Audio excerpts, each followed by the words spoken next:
Right now, we want to welcome in Bethany Sheffer. Good morning, Bethany. Thanks for joining us this morning.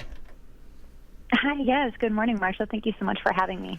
No problem at all. And you at the Audubon Center. What is your title? What job do you do at the Audubon Center? Yeah, sure. So I am the naturalist and volunteer coordinator here at Sharon Audubon. All right. And for people that are listening, how long have you been at Sharon Audubon? I just actually overcame my 1-year anniversary at Sharon. So I started in January of 2020, and like I said, it just came up over my 1 year. So yeah, happy to still be here after last year. All right, and you beat the pandemic. You beat the pandemic here. That's great. I sure did. That feels good. But still, here we are a year later, and we have some things to talk about. And let's talk about the maple sugaring event. Here on your website, it's titled Maple Sugaring in Connecticut, A Sweet Evolution. It's a program that's going to take place via Zoom on Friday from 6 till 7 p.m. And of course, this year, once again, via Zoom. Let's talk about the Zoom event and what exactly is going to happen during the Zoom event. Yeah, sure, not a problem. So we're really enthusiastic about this particular program because we're excited about being able to host one in which people get to learn about the evolution of sugaring here in Connecticut, since it is such a booming industry here in the state. So again, we're really pleased to have a variety of partners involved with us that'll be enlightening participants on just how the industry, began here in the state with the Algonkian tribes of the Northeast, really being the first ones to practice harvesting maple sap and then converting it to sugar.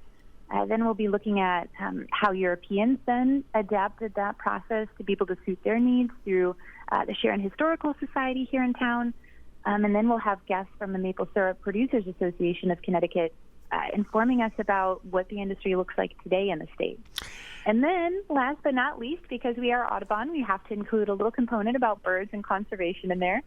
So we're very pleased to have Audubon Vermont then as one of our guests, too, talking about just how a sugar bush can actually benefit birds and wildlife, too. It's pretty interesting. When I grew up as a kid, Elm Valley Farm is where I grew up on the hill right before you go into West Cornwall and Sharon. And my grandmother used to make all sorts of maple syrup candies and everything. So we used to go maple syruping. And my brothers, my sister, my uncle, my aunt, eventually, I was not let out to collect the maple syrup in the buckets because I would drink it right out of the buckets, right out of the tree. And so they had to stop me from doing that. And it did taste good, by the way, when you drink it like that. I don't know how safe it is, how healthy it is, but anyway. But my grandmother used to boil it down, whatever she did, and we had maple syrup basically whenever we needed it. But then she started making maple syrup cookies and everything like that. And it's interesting to have a program like this because even though I was a participant in maple sugaring when I was a kid, I really had no idea the history of it. And I think that's half the fun when you do something. Especially if you learn about it, to learn about the history of it and how it developed. Yeah, I agree, Marshall. I very much agree. So yeah, it should be, again, a really exciting opportunity for folks to do just that with us and through their partner organizations. I neglected to mention that our friends from the Institute for American Indian Studies will also be joining us to give us a little look into the history of that Algonkian history behind harvesting sap and converting it to sugar. So, it'd be a good one. This program will take place this Friday from 6 till 7 o'clock. It's an online event. You can pre-register. You can go to sharon.audubon.org, click on the sugaring link, and you can go there. Or else on our on-demand page, when we post this up, we will have the links there where you can click right on the link on the interview. But this is a kind of a nice lead-in event because Maple Fest is going to be coming up on the 20th. So let's talk just a second or so about Maple Fest. That's going to go from 12 to 4.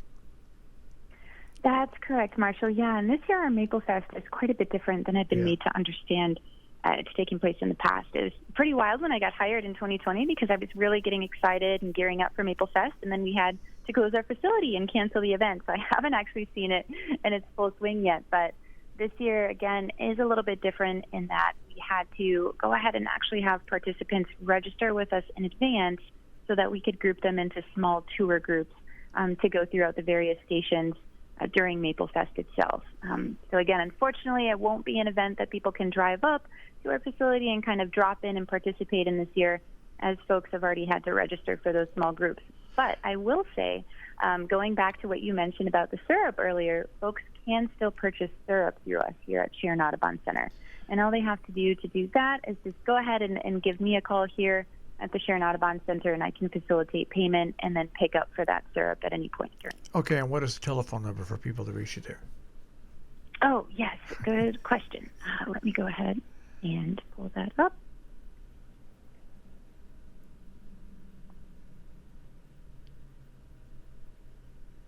We're speaking with Bethany Sheffer. Okay.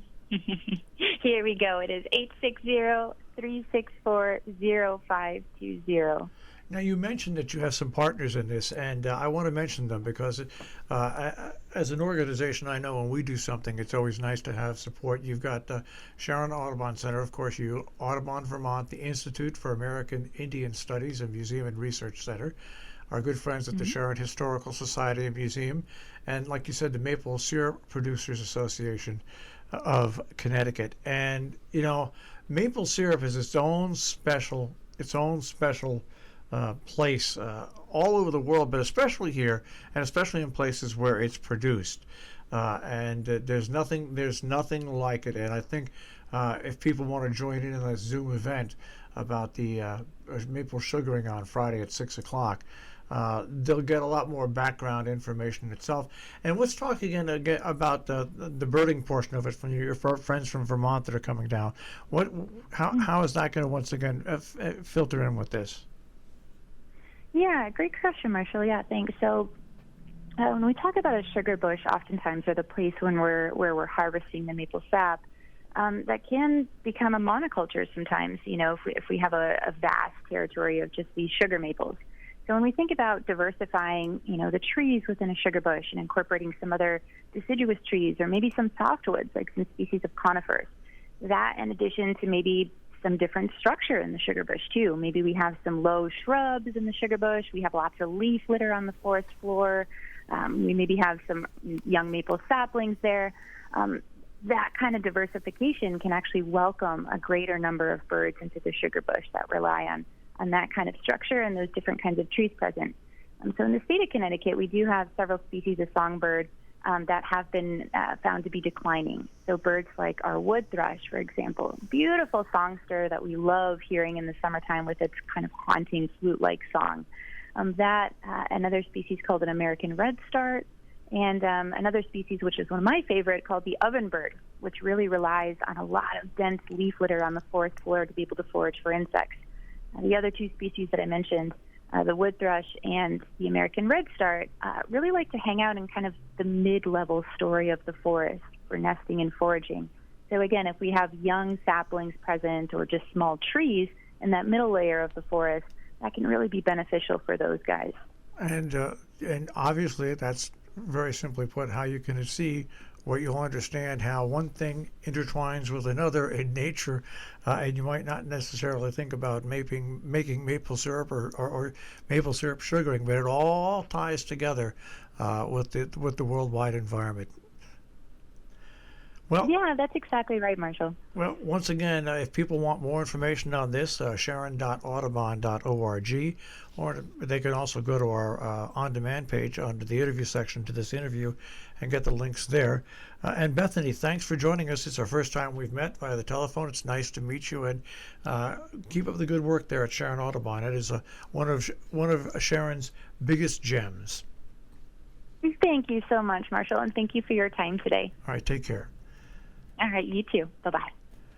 That is SharonAudubon.org, SharonAudubon.org, and I should mention that the next maple sugaring event is already sold out, but you can get in on this Friday. All right, all righty then.